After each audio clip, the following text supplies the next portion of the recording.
Hello everyone. रघुवर गुरुकुल में आप सभी का स्वागत है। आज की क्लास में हम लोग बिहार बीपीएससी टीआरई 3.2 जो कि आपका मार्च में होने वाला है, इससे रिलेटेड आज की क्लास में हम एनसीईआरटी साइंस के मोस्ट एक्सपेक्टेड क्वेश्चंस का डिस्कशन करेंगे।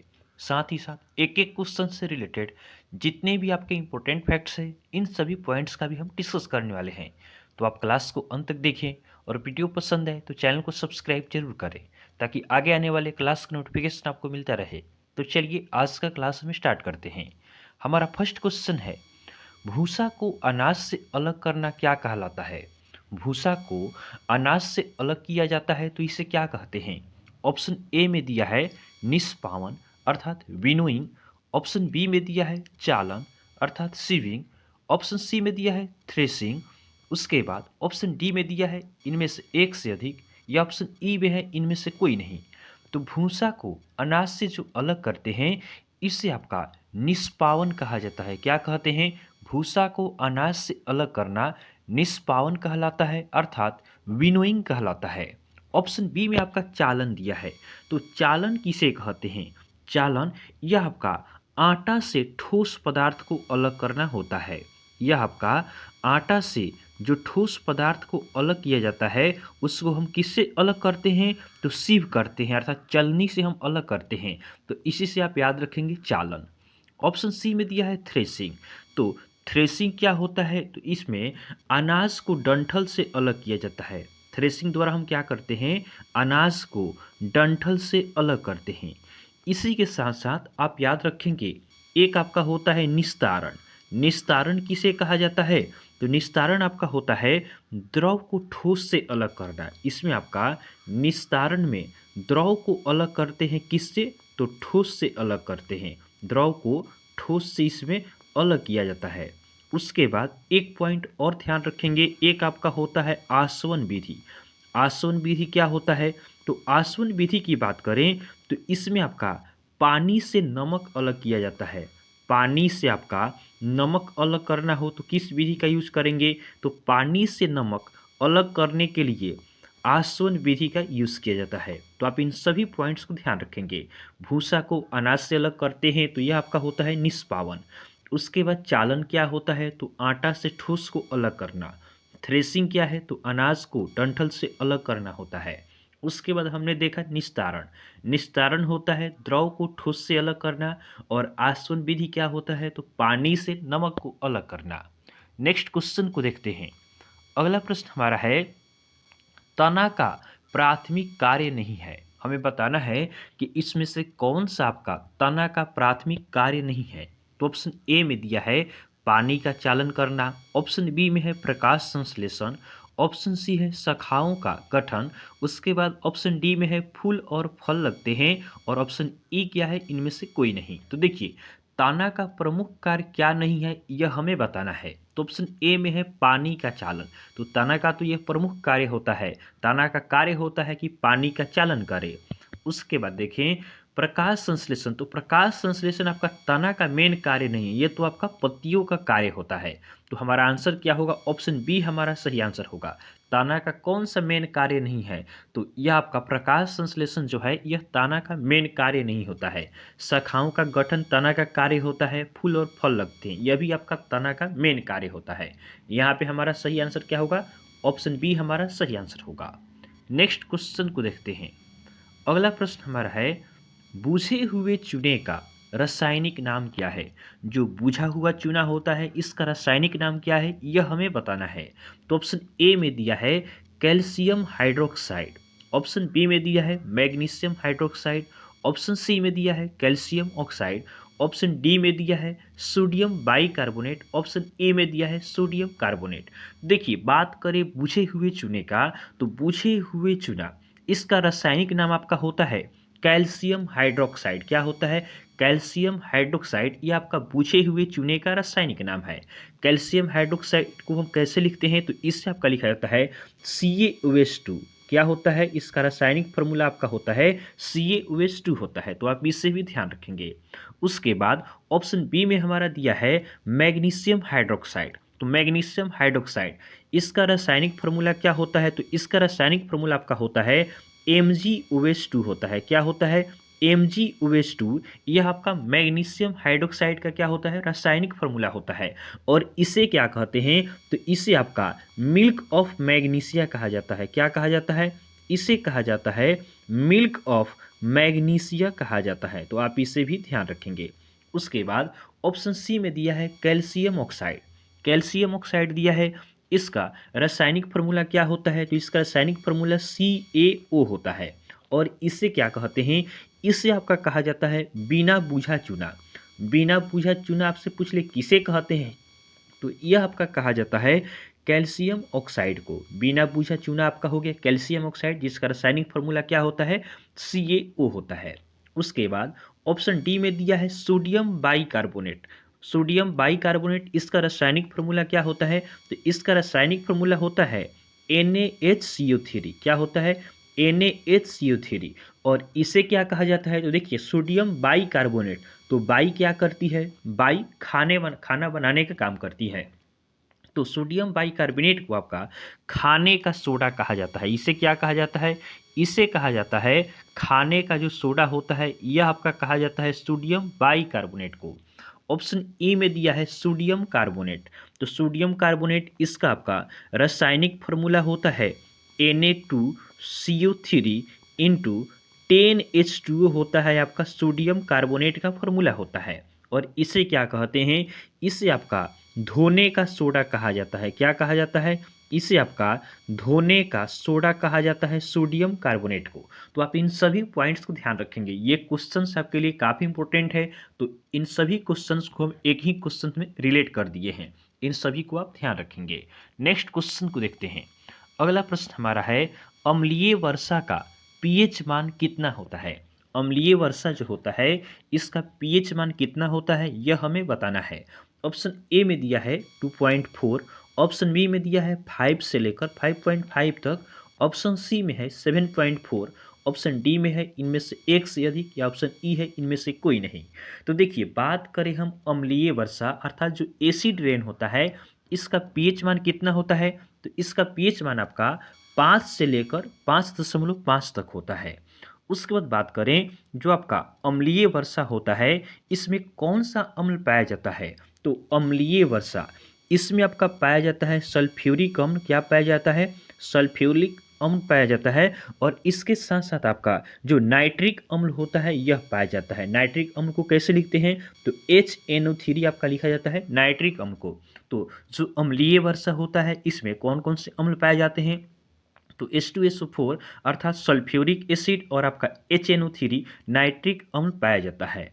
और अम्लीय वर्षा जो होता है, इसे आपका इमारतों का कुष्ठ रोग कहा जाता है।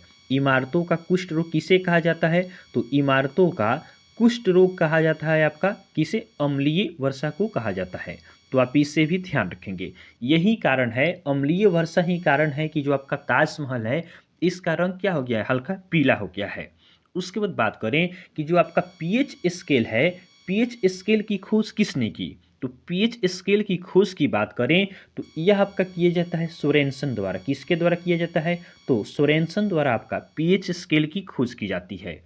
इसके बाद हम आपसे बात करें जो आपका मिनरल वाटर होता है, मिनरल वाटर का पीएच मान कितना होता है, तो मिनरल वाटर का पीएच मान पूछ दे तो इसका पीएच मान आपका 7 होता है। अर्थात जो मिनरल वाटर होता है, यह आपका उदासीन होता है। कैसा होता है, तो उदासीन होता है। जिसका पीएच मान 7 होगा वह क्या होगा, उदासीन होगा। वहीं आपसे पूछ ले कि जो आपका रक्त अर्थात ब्लड होता है, इसका पीएच मान क्या होता है, तो रक्त का पीएच मान आपका 7.4 होता है। तो आप इन सभी पॉइंट्स को ध्यान रखेंगे। नेक्स्ट क्वेश्चन को देखते हैं। अगला प्रश्न हमारा है एल्कीन में कार्बन और हाइड्रोजन की संख्या का अनुपात क्या है। किसमें बताना है, हमें बताना है एल्कीन में कार्बन और हाइड्रोजन की संख्या का अनुपात क्या होता है। तो देखिए, हम बात करें एल्कीन की, तो जो आपका एल्कीन होता है, इसे हम लिखते हैं CnH2n द्वारा हम लिखते हैं। किसके द्वारा लिखते हैं, तो एल्कीन को CnH2n लिखा जाता है। इसमें हमें बताना है कार्बन और हाइड्रोजन का अनुपात बताना है। देखिए, कार्बन आपका क्या है, Cn है, और हाइड्रोजन क्या है, H2n है। देखिए, अगर कार्बन 1 रखते हैं n के जगह पे, तो हाइड्रोजन क्या हो जाएगा, n की जगह पे 1 रखेंगे तो 2 होगा। तो अनुपात कितना बन रहा है, तो कार्बन और हाइड्रोजन का अनुपात देखें तो 1:2 बन रहा है। तो हमारा सही आंसर क्या होगा? ऑप्शन ए हमारा सही आंसर होगा। इसके बाद बात करें, अगर आपसे पूछ ले जो एल्केन होता है, एल्केन को कैसे डिनोट किया जाता है? तो एल्केन को आपका CnH2n प्लस 2 से आपका डिनोट किया जाता है। उसके बाद आपका एक होता है एल्काइन होता है। तो एल्काइन को कैसे डिनोट करते हैं? तो एल्काइन को आपका CnH2n माइनस 2 द्वारा डिनोट किया जाता है। तो देखिए, एल्कीन हमने देखा CnH2n होता है, एल्केन होता है तो इसमें आपका +2 हो जाता है, और एल्काइन में क्या हो जाता है? इसमें आपका -2 हो जाता है। तो आप इन तीनों पॉइंट्स को ध्यान रखेंगे। नेक्स्ट क्वेश्चन को देखते हैं। अगला प्रश्न हमारा है, एलपीसी और सीएनजी का प्रमुख घटक क्या है? एलपीसी और सीएनजी का प्रमुख घटक क्या है, यह हमें बताना है। तो ऑप्शन ए में दिया है ब्यूटेन दिया है। उसके बाद हम बात करें ऑप्शन बी की, तो इसमें आपका प्रोपेन दिया है। ऑप्शन सी की बात करें तो इसमें आपका ब्यूटेन और प्रोपेन दोनों दिया है। उसके बाद ऑप्शन डी की बात करें तो इसमें है इनमें से एक से अधिक, या ऑप्शन ई में है इनमें से कोई नहीं। देखिए, एलपीजी और सीएनजी इसका प्रमुख घटक आपका होता है ब्यूटेन और प्रोपेन दोनों होता है। तो हमारा सही आंसर क्या हो जाएगा? ऑप्शन सी हमारा सही आंसर होगा। ध्यान रखेंगे, एलपीजी और सीएनजी का प्रमुख घटक क्या होता है? ब्यूटेन और प्रोपेन होता है।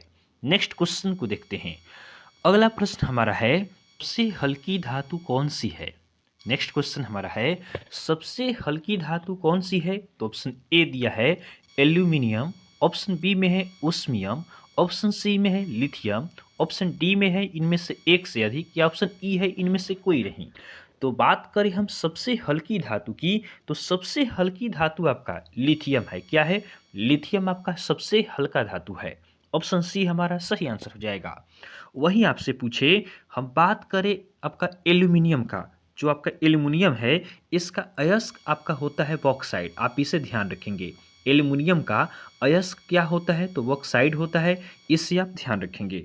उसके बाद हम बात करें ओस्मियम का, तो ओस्मियम आपका सबसे भारी धातु है। ओस्मियम जो है यह आपका सबसे भारी धातु है, इसे आप ध्यान रखेंगे। सबसे भारी धातु कौन सा है? तो यह आपका ओस्मियम है। तो सबसे हल्का धातु लिथियम हो गया, सबसे भारी धातु ओस्मियम हो गया, और एल्यूमिनियम का अयस्क आपका होता है बॉक्साइड।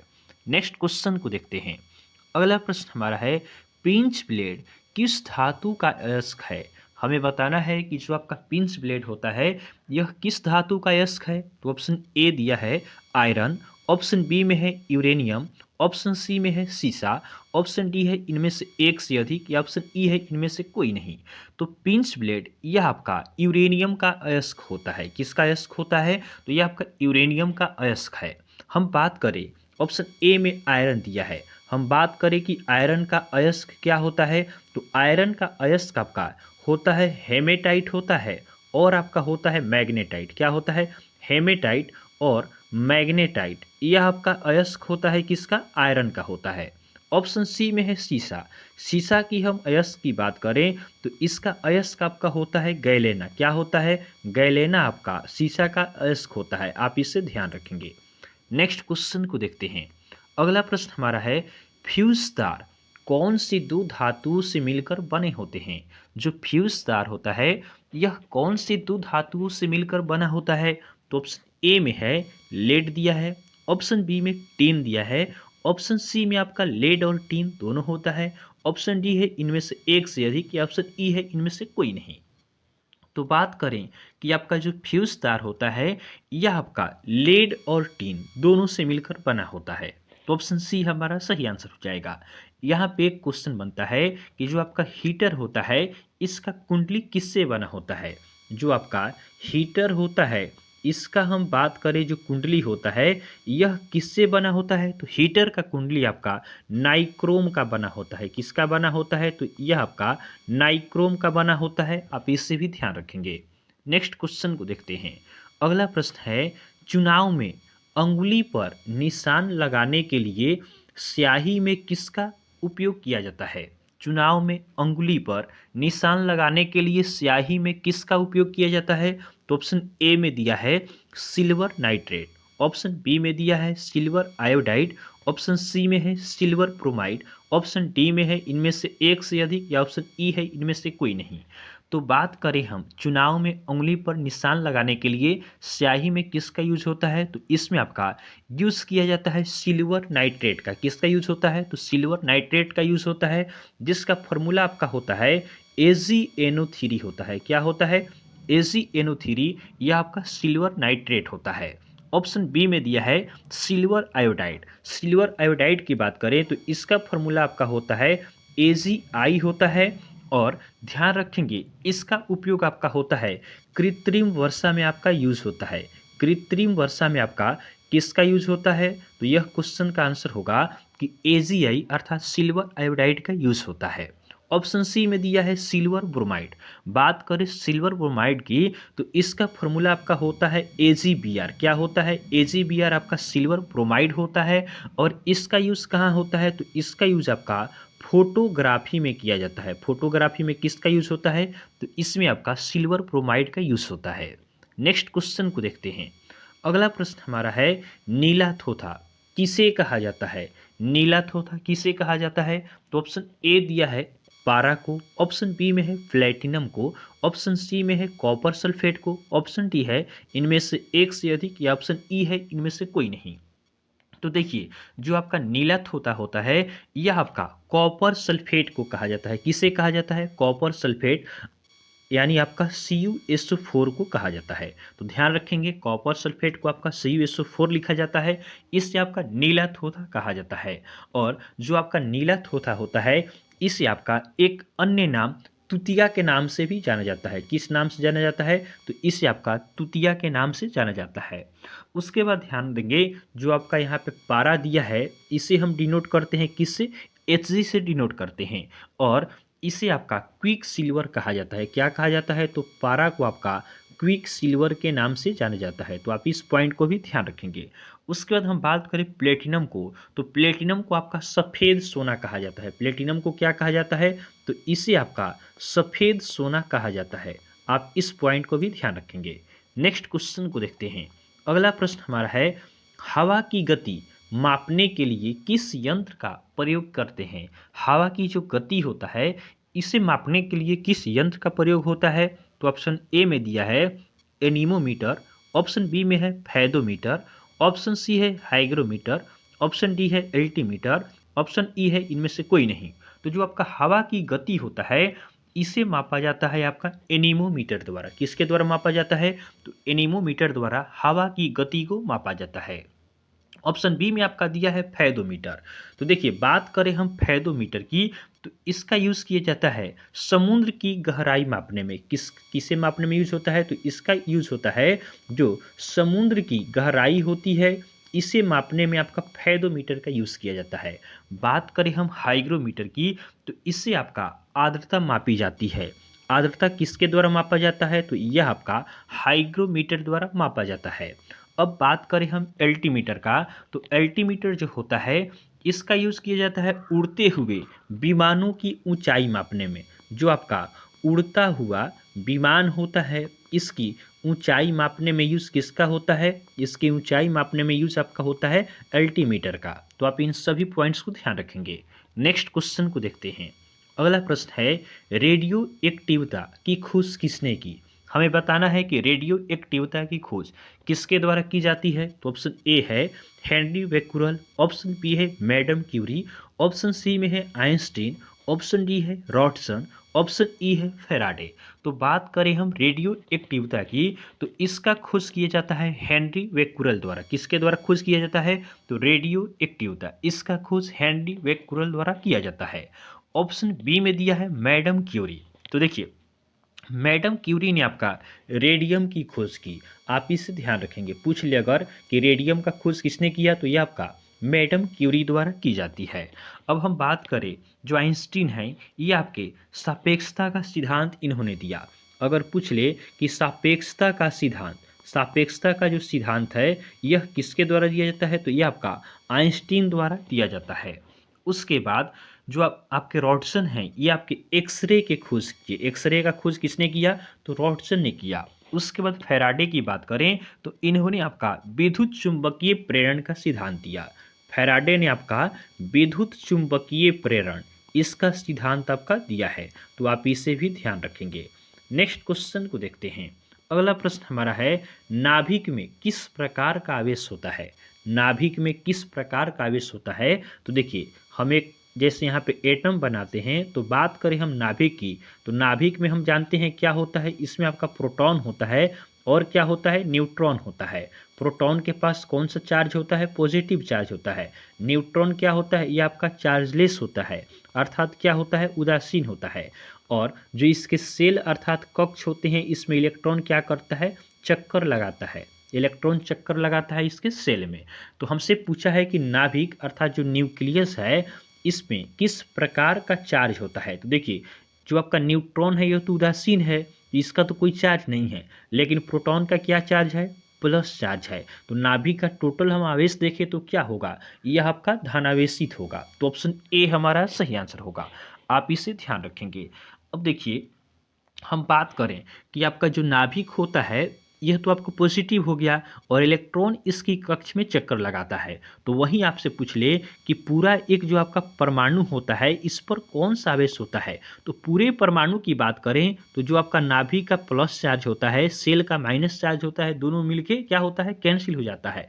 और पूरा परमाणु क्या होता है, पूरा परमाणु आपका चार्जलेस अर्थात उदासीन होता है। तो इससे भी ध्यान रखेंगे कि एक परमाणु होता है, इसका आवेश क्या होता है, यह आपका उदासीन होता है। नाभिक पर आवेश कैसा होता है, तो नाभिक की आवेश की बात करें तो नाभिक आपका पॉजिटिव होता है। तो आप इससे भी ध्यान रखेंगे।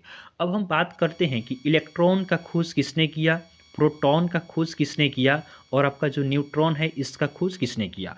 तो इलेक्ट्रॉन की खोज की बात करें तो यह आपका किया जाता है थॉमसन द्वारा। किसके द्वारा किया जाता है, तो इलेक्ट्रॉन का खोज थॉमसन ने किया है। अब बात करें हम प्रोटॉन की, तो प्रोटॉन का खोज आपका गोल्डस्टीन और रदरफोर्ड दोनों के द्वारा किया जाता है। गोल्डस्टीन और रदरफोर्ड दोनों में से कोई ऑप्शन रहेगा, वह आपका सही आंसर होगा। प्रोटॉन का खोज गोल्डस्टीन और रदरफोर्ड, इन दोनों को श्रेय दिया जाता है। अब हम बात करें न्यूट्रॉन की, तो न्यूट्रॉन का खोज किसने किया, तो यह आपका किया जाता है चैडविक के द्वारा। किसके द्वारा किया जाता है, चैडविक द्वारा किया जाता है। नेक्स्ट क्वेश्चन को देखते हैं। आज का हमारा लास्ट क्वेश्चन है, कार्बन के अपरूप है। हमें बताना है कि कार्बन के अपरूप कौन से हैं। ऑप्शन ए में दिया है ग्रेफाइट, ऑप्शन बी है हीरा, ऑप्शन सी में आपका फ्लोरीन है, ऑप्शन डी है इनमें से एक से अधिक, या ऑप्शन ई है इनमें से कोई नहीं। देखिए, कार्बन की अपरूप की बात करें तो कार्बन के अपरूप आपके ग्रेफाइट भी होता है, हीरा भी होता है, फ्लोरीन भी होता है। तो हमारा सही आंसर क्या होगा, ऑप्शन डी हमारा सही आंसर होगा। जो ऑप्शन ए बी सी तीनों दिया है, ग्रेफाइट, हीरा, फ्लोरीन, ये सभी आपके कार्बन के अपरूप होते हैं। अब देखिए, हम बात थोड़ा करते हैं ग्रेफाइट की। तो ग्रेफाइट जो होता है, यह विद्युत का चालक होता है। क्या होता है, विद्युत का चालक आपका होता है, ग्रेफाइट होता है। आप इसे ध्यान रखेंगे। और ग्रेफाइट का यूज आपका मंदक व स्नेहक के रूप में किया जाता है। इसका यूज किया जाता है मंदक के रूप में, और किसके रूप में किया जाता है, स्नेहक के रूप में किया जाता है। अब हम बात करते हैं हीरा के बारे में। तो हीरा जो होता है, यह आपका कठोर पदार्थ होता है। हीरा क्या है, यह आपका कठोर पदार्थ होता है। उसके बाद हीरा की बात करें तो हीरा जो होता है, यह आपका विद्युत का कुचालक होता है। हीरा क्या होता है, यह आपका विद्युत का कुचालक होता है। उसके बाद हीरा का उपयोग आपका किया जाता है किसमें, तो कांच को काटने में। कांच को काटने में किसका यूज होता है, तो कांच काटने में आपका यूज किया जाता है हीरा का। तो आप इन सभी पॉइंट्स को ध्यान रखेंगे। तो आज की क्लास में हमने एनसीईआरटी साइंस के क्वेश्चंस का डिस्कशन किया है। तो आपको क्लास पसंद आया हो तो आप वीडियो को लाइक करें और चैनल को सब्सक्राइब जरूर करें। तो चलिए, आज के लिए इतना ही रखते हैं, फिर नेक्स्ट क्लास में आपसे मिलेंगे। तब तक के लिए धन्यवाद।